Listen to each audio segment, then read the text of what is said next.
Imagine a creature with 4 distinct faces, covered in eyes from front to back, and surrounded by a whirlwind of fire and lightning.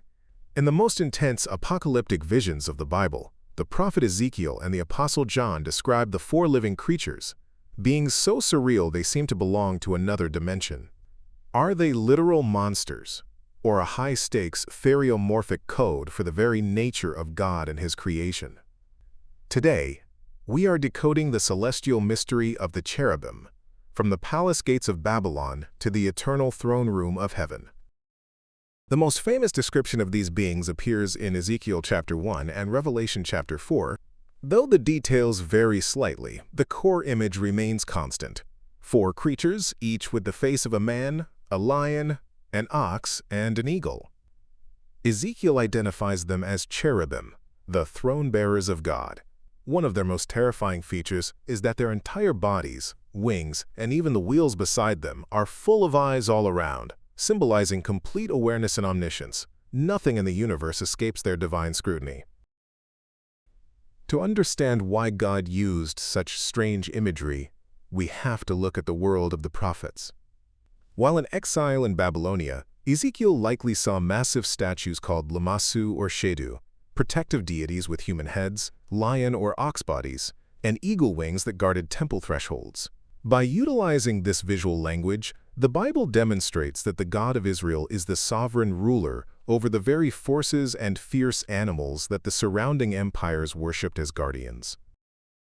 Theologians have long debated what these 4 specific faces represent. One prominent view is that they symbolize the 4 domains of the created order.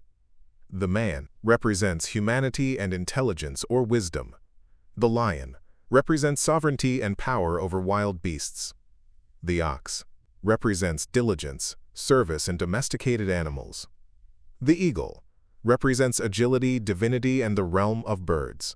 Together, they serve as heavenly representatives, calling all living things to worship the Creator.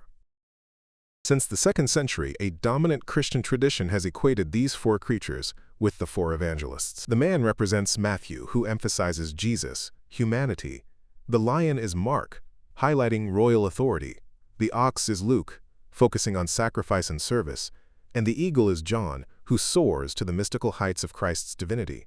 Additionally, these symbols align with the 4 dominant tribes of Israel that camped around the tabernacle: Judah, lion; Reuben, man; Ephraim, ox; and Dan, eagle. In the book of Revelation, the 4 living creatures never cease to chant the Trisagion, "Holy, holy, holy is the Lord God Almighty." They are angels of fire, who move with the speed of lightning, signifying the fiery holiness and rapid execution of God's will. Their presence at the throne room, a place of both judgment and forgiveness, reminds us that true worship is the height of justice and the primary response of a creation that fully perceives the glory of God. The 4 living creatures remind us that the Creator is too vast for a single image to capture.